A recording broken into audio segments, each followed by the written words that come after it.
Hey guys, it's Dr. Justin Marchegiani here. Welcome to my live chat. Today's topic is going to be on coconut oil and healthy saturated fatty acids. So coconut oil is unique. It's been in the news the last 6 months or so as it's potentially bad for you, according to some Harvard scientist.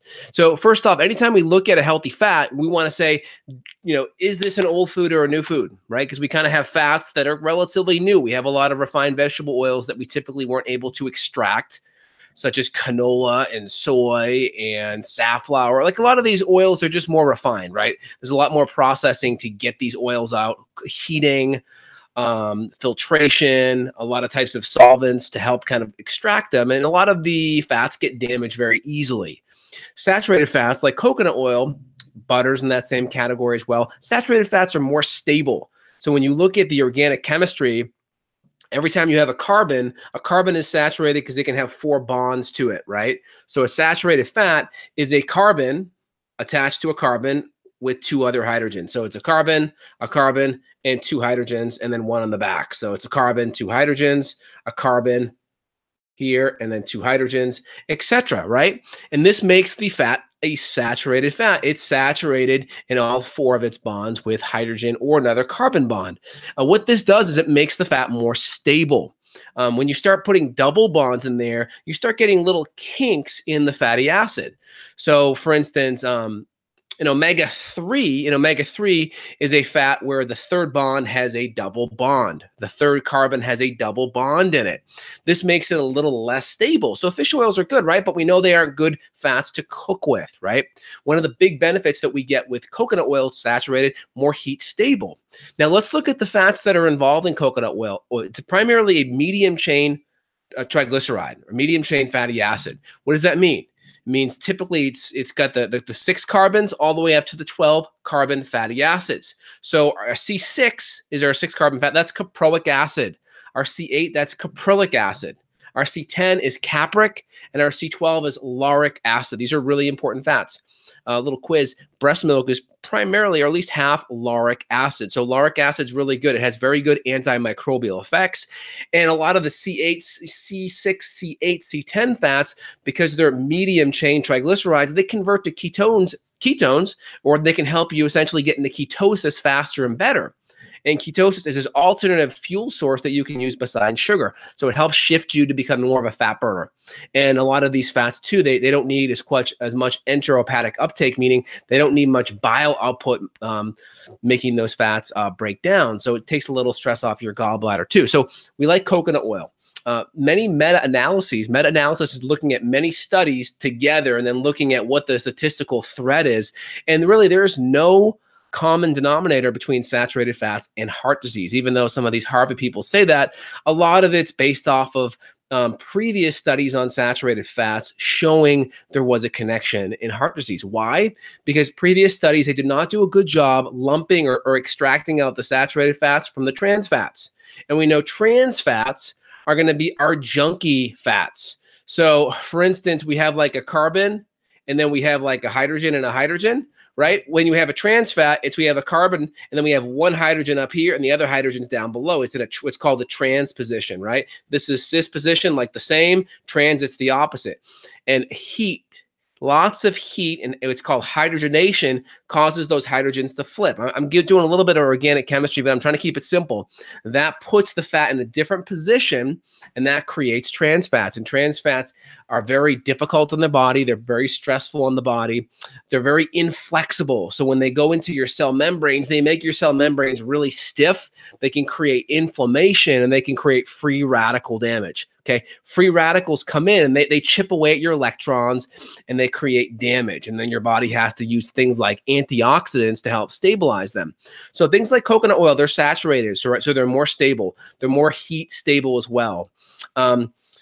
Also, saturated fats do increase your cholesterol, but they also increase your HDL as well. So then you have this really good, healthy HDL to LDL ratio. Remember, HDL is not a bad cholesterol or a good cholesterol, neither is LDL.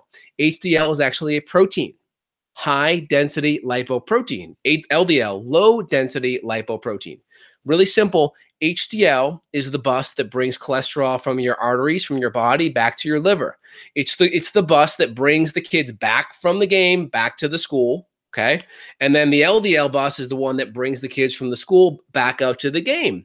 So people think HDL is good because it's bringing everything back to the liver, it's recycling everything.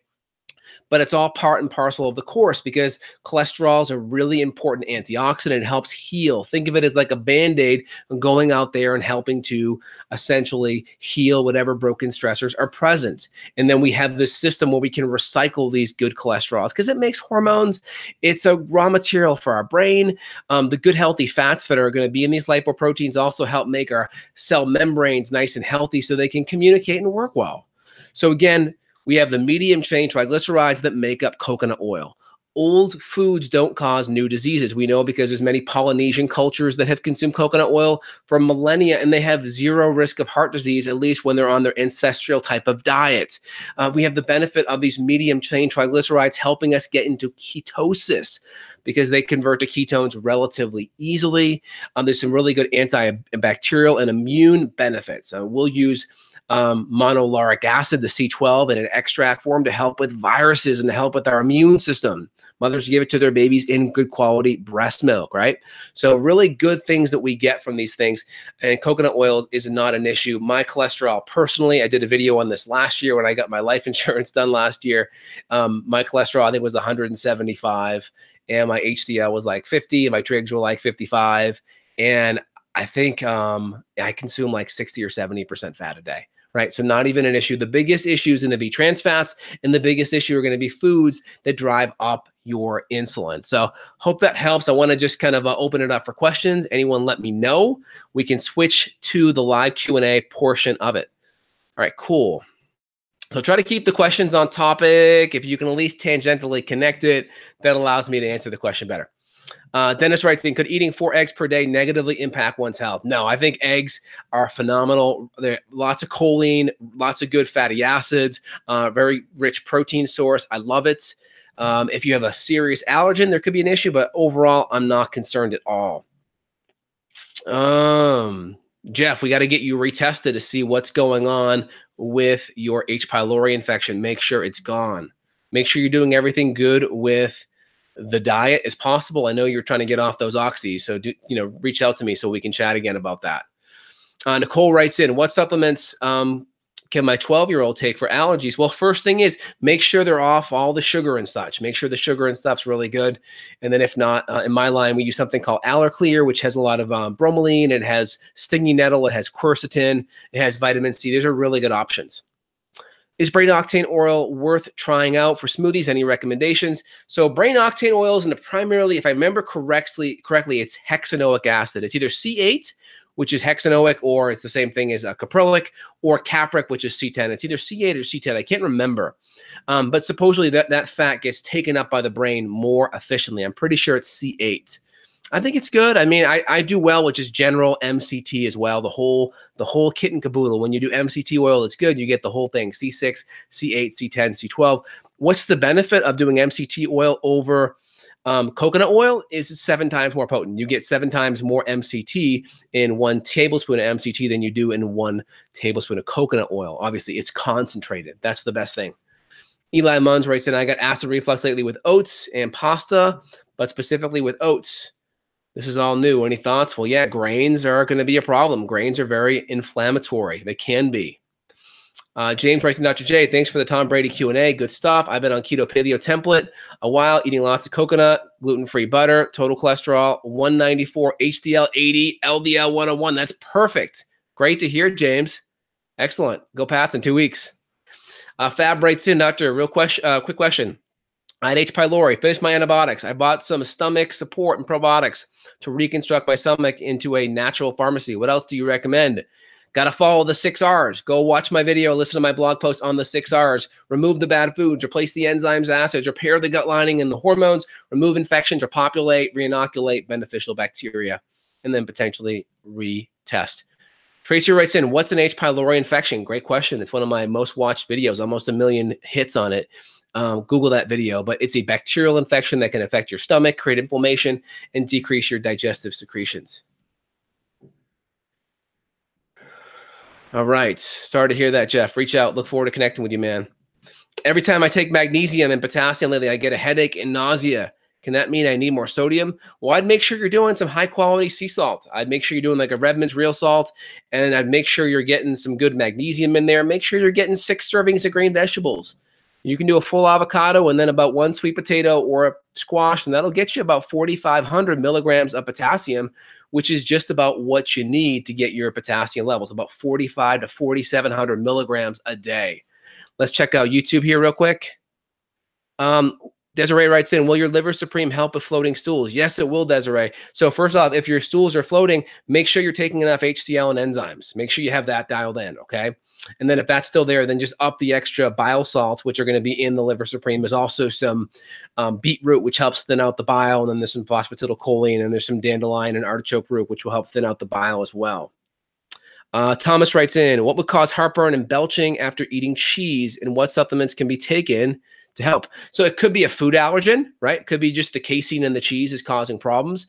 Could be you don't have enough enzymes or acids to break it down. The easiest thing I would do if you're having heartburn is you can take some L-glutamine, or you can drink some sauerkraut juice. All that's going to be helpful, or some aloe juice as well. That should help do the trick. All right, guys, any other questions? Let me know. If not, I'm going to call it a night. I actually just had, today was a pizza night, actually. I had a cauliflower pizza with the diet cheese. It was actually really good. I do pretty good with that. Cauliflower, keeping the carbs down, able to still kind of be in ketosis a bit. I got a little nuts for my cheese instead. So that's pretty good, you know? Pretty high in protein as well. Got the meat lovers. Tracy Rosen, I just found your channel. I was looking for natural ways to help chronic fatigue syndrome. Look forward to watching your videos. I have a lot of health issues. Would love to find natural ways to help. Yeah, when you're looking at fatigue, Tracy, great question. We got to look at the gut, right? Because this is where you absorb all your nutrients, and this is where all your immune system is. I find most people that have CFS, they have an overactivated immune system that's sucking up resources. Just as if you were to leave your, I don't know, your guest bedroom that you never go into water on, your water bill is going to be jacked up, even though you don't even see the water coming out, because it's kind of a resource that's not even in your periphery. So people's immune systems tend to be really jacked up. We have overactive adrenals. Those are your stress handling systems. And then we also are going to have potentially thyroid issues involved as well. And then we may even have infections that are stressing out the immune system, maybe in parasites or Epstein-Barr as well. Dustin writes in, what supplement do you recommend for better sleep other than melatonin? So I'll start off with a lot of people with 5-HTP with B6, and we'll do between 100 to 300 milligrams a day on that, because that gives you a lot of building blocks to make your own serotonin. And then other than that, we can go to magnesium and even GABA. I got a little sublingual GABA action right here. I'm going to take one now before I start winding down and putting the Netflix on. Hope that helps. Let's see here. Any other questions, y'all? I think we answered everyone's question. Awesome. Well, I appreciate it. Give me a thumbs up. Give me a share. Give me a like. Hit that bell so you can come back here for more great Q&As. I'm doing this a lot more frequently because my goal is to help 10 million people, and I got to get out there. James, excellent work. Dr. J, what brand of cauliflower pizza? I tried the cauliflower pizza. There's a place by me that actually makes it. There's a couple of places, Pie 5, and there's 2 other places, Minsky's, that actually does the cauliflower pizza. You can go to California. It sounds like Arnold Schwarzenegger. California pizza, something like that. A little play on California and cauliflower. They have a good pizza crust. Also, Capello's has a good one that is more yucca based, a little higher in carbs though. A little higher in carbs.